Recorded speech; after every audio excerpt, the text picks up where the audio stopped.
न्यायालय हनुमाना में मजिस्ट्रेट विनोद चौरसिया और कीर्ति दुबे की अध्यक्षता में माननीय उच्च न्यायालय के निर्देशानुसार विधिक साक्षरता शिविर के अवसर पर साइबर क्राइम एक्सपर्ट मोहित मिश्रा को बतौर विशिष्ट अतिथि एवं मुक्त वक्ता के रूप में बुलाया गया।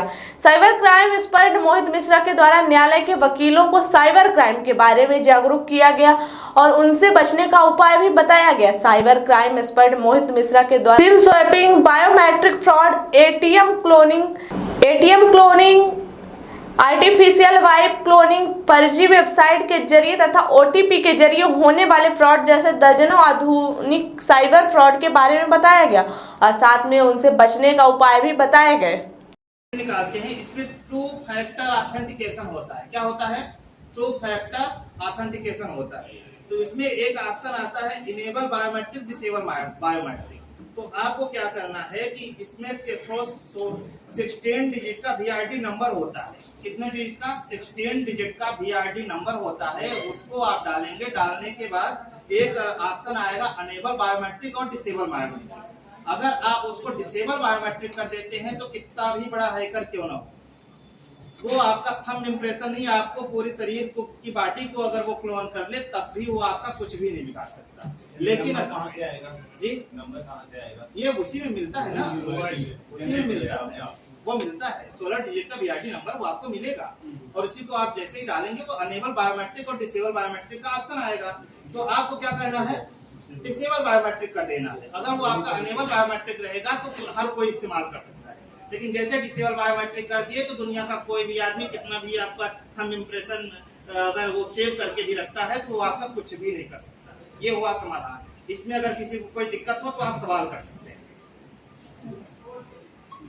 अब हम आपको बताते हैं किस तरीके का क्राइम किस तरीके का वो होता है रिमोट स्क्रीन रिकॉर्डिंग ऐप। क्या है? Remote screen recording app. इसके जरिए फ्रॉड होता है। ये कुछ इसके ऐप्स होते हैं, जैसे मान लीजिए एनीडेस्क हो गया, टीम व्यूवर हो गया, किक सपोर्ट हो गया। इस तरीके के जो ऐप्स होते हैं ये उनका इस्तेमाल करके सामने वाला क्या करता है, किसी न किसी झांसे में आपको लेता है और झांसे में लेने के बाद आपको ये बोलता है कि आप एक काम कीजिए, इस ऐप को आप अपने मोबाइल में या अपने कंप्यूटर में डाउनलोड कीजिए। आप जैसे ही इस चीज को अपने मोबाइल या कंप्यूटर में डाउनलोड कर लेते हैं और उसके बाद वो क्या मांगेगा, उसका कंट्रोल को आपने पास मांगने के लिए एक ओटीपी आएगा। वो ओटीपी मांग लेगा और बोलेगा कि सर जब आप ओटीपी दे देंगे तो हम क्या करेंगे कि आपकी ये समस्या का समाधान कर देंगे। ठीक, मान लीजिए किसी प्रलोभन में आपको दिए। एक महिला आई थी हमारे पास, उसके साथ क्राइम हो गया था। वो क्या कर रही थी कि गेम खेल रही थी और गेम खेलते खेलते वो सोची कि अब हम जीत जाएंगे। गेम खेलते खेलते और वो विनर होने के चक्कर में उसको ये लगा कि हम 70,000 रुपए हमको मिलेगा। सामने से फोन कॉल आता है कि मैडम जी आप ये इस गेम के जरिए आप विनर हो गई हैं। और चूंकि वो गेम भी उन्हीं लोगों का बनाया हुआ होता है जो फ्रॉड होते हैं, तो उनके पास सारी जानकारी चली जाती है कि हमारा गेम कौन यूज कर रहा है। तो जब उनके पास जानकारी चली गई तो वहां से एक रिटर्न कॉल आता है कि आप एक काम कीजिए, आप हम विनर हैं और आपको 70,000 रुपए पेमेंट करना है। आप एक काम कीजिए, आप अपने मोबाइल में ये ऐप इस्तेमाल कीजिए। वो ऐप का क्या होता है कि रिमोट स्क्रीन रिकॉर्डिंग ऐप। जैसे ही आप उसको डाउनलोड करेंगे, डाउनलोड करने के बाद अपने सिस्टम पर ऑपरेट करेंगे। ऑपरेट करने के बाद वो एक तो ओटीपी मांगता है, सामने वाला ओटीपी मांगेगा आपसे। जैसे ही आप उसको ओटीपी दे देते हैं, आपके सिस्टम का पूरा कंट्रोल किसके पास चला गया? उस फ्रॉड के पास चला गया। जब उस फ्रॉड के पास चला जाएगा तो फिर वो जो चाहे आपके साथ कर सकता है। इससे बचने का सिर्फ और सिर्फ एकमात्र उपाय ये है कि आप कभी भी इस तरीके की रिमोट स्क्रीन रिकॉर्डिंग एप्स को अपने मोबाइल में डाउनलोड ना करें। अब सवाल ये पैदा होता है कि जब इस तरीके के एप्स हैं तो सरकार इसको बैन क्यों नहीं कर देती? ये सवाल उठ सकता है कि अगर ये इतना खतरनाक एप्स है तो सरकार इसको बैन क्यों नहीं कर देती? उसके पीछे लॉजिक है। ये जो एप्स बने हुए हैं ये तो बने सुविधा के लिए। जिस तरीके से मोबाइल का हम चाहे तो सदुपयोग कर लें, चाहे इसका दुरुपयोग कर लें।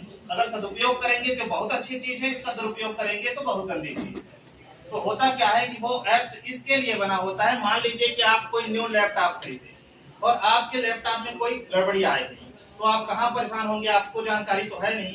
तो आपकी जो टेक्निकल टीम होगी उस लैपटॉप की, तो वो क्या करती है कि इसी रिमोट स्क्रीन रिकॉर्डिंग एप्स के जरिए आपके सिस्टम का वो कंट्रोल लेके उसमें सुधार कर देती है। अगर उसमें किसी भी तरीके की गड़बड़ी पाई गई वो सुधार कर देती। ये बनाया तो अच्छे काम के लिए गया, लेकिन इसका कुछ लोग गलत इस्तेमाल करते हैं, इसलिए सरकार इस पर बैन भी नहीं लगा पा रही है जानबूझ के।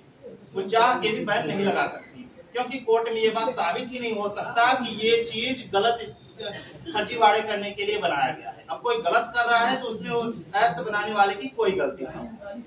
तो इससे बचने का सिर्फ और सिर्फ एकमात्र उपाय यही है कि आप ऐसे ऐप्स को इग्नोर करें। कोई भी ऐसा कॉल आपके पास आए तो उस कॉल को रिसीव ही न किया जाए। अगर आप रिसीव भी कर लेते हैं तो ऐसे अगर कोई रिसीव करने के बाद ऐसे ऐप्स को डाउनलोड करने की बात बोलता है तो आप तुरंत कॉल कट कीजिए और ऐसे ऐप्स को अपने मोबाइल में इंस्टॉल करने से बचिए। इसका सिर्फ और सिर्फ सोल्यूशन यही है। इसमें किसी को कोई क्रॉस क्वेश्चन करना हो तो आप कर सकते हैं। अब हम आपको बताते हैं नेक्स्ट टाइप का क्राइम, वो है एटीएम क्लोनिंग। एटीएम क्लोनिंग बहुत बड़ी समस्या है। एटीएम तो हर आदमी के पास है, लेकिन होता क्या है कि जब हम किसी भी एटीएम में जाते हैं, पैसा निकालने का प्रयास करते हैं, तो सामने वाला कब हमारे साथ फ्रॉड करेगा हमको जरा सा भी नॉलेज नहीं होता, क्योंकि एटीएम तो हमारा है, प्राइवेसी भी हम कहीं किसी को नहीं दे रहे हैं, सब कुछ हमारे पास है। लेकिन ये कैसे होता है, ये बहुत बड़ी समस्या है। तो इसका ये समस्या होती कैसे है ये आपको बताते हैं। देखिए होता क्या है, जो एटीएम जहाँ पर आप कार्ड प्रेस करते हैं, क्या करते हैं, कार्ड प्रेस करते हैं। जहाँ पर आप कार्ड प्रेस करते हैं तो वहां पर सामने वाला जो फ्रॉडस्टर होता है वो क्या करता है कि एटीएम का कैमरा ऑन किया, वो ऑफ किया, ऑफ करने के बाद जहां पर हम कार्ड प्रेस करते हैं वहां पर उस चीज को निकाल के अपना दूसरी डिवाइस को इंस्टॉल कर देता है। दूसरी डिवाइस को इंस्टॉल कर दिया, उतने आकार की वो पहले से बनाया हुआ रहता है, उस डिवाइस को इंस्टॉल किया, उसमें कुछ गोंद टाइप से या फेविक्विक टाइप से कुछ ऐसा चीज चिपकने वाला लगा देता है कि जैसे ही आप उसमें कार्ड प्रेस करते हैं तो आपका कार्ड वहीं पर फंस जाता है। और जैसे ही आपका कार्ड फंस गया तो वो डिवाइस ऐसी डिवाइस होती है कि वो आपके जो डेबिट कार्ड है उसका पूरा स्कैन कर लेता है। हाँ, उसका पूरा स्कैन कर लेता है। जैसे स्कैन कर लिया तो उसको अब किसी चीज की जरूरत नहीं, आपका पासवर्ड भी वहां पर एक कैमरा भी वो लगा देता है, तो आपका पासवर्ड भी वो पा गया, आपके डेबिट कार्ड का पूरा स्कैन कर लिया। अब वो चाहे तो जितना मर्जी आया आपका पूरा अकाउंट भी खाली कर सकता है, आप कुछ न कर पाएंगे। तो इससे बचने का आप क्या उपाय है हम आपको बता दें। इससे बचने का केवल और केवल एक उपाय ये है कि आप जाइए, जब भी एटीएम कार्ड में अपना एटीएम कार्ड अपना प्रेस कर रहे होते हैं एटीएम मशीन पर, तो आप सबसे पहले वो जो डिवाइस लगी हुई होती है उस डिवाइस को पहले थोड़ा सा निकालने का प्रयास कीजिए, क्योंकि वो फिक्स पूरी तरीके से नहीं करता। फिक्स इसलिए नहीं करता कि वो फ्रॉड करेगा, वो 2 दिन 4 दिन लगाएगा, उसके बाद वो निकाल के चला जाएगा, दूसरी डिवाइस जो ओरिजिनल वाली वो लगा देगा। वो अगर देखिए, अगर वो डिवाइस निकल रहा हो या थोड़ा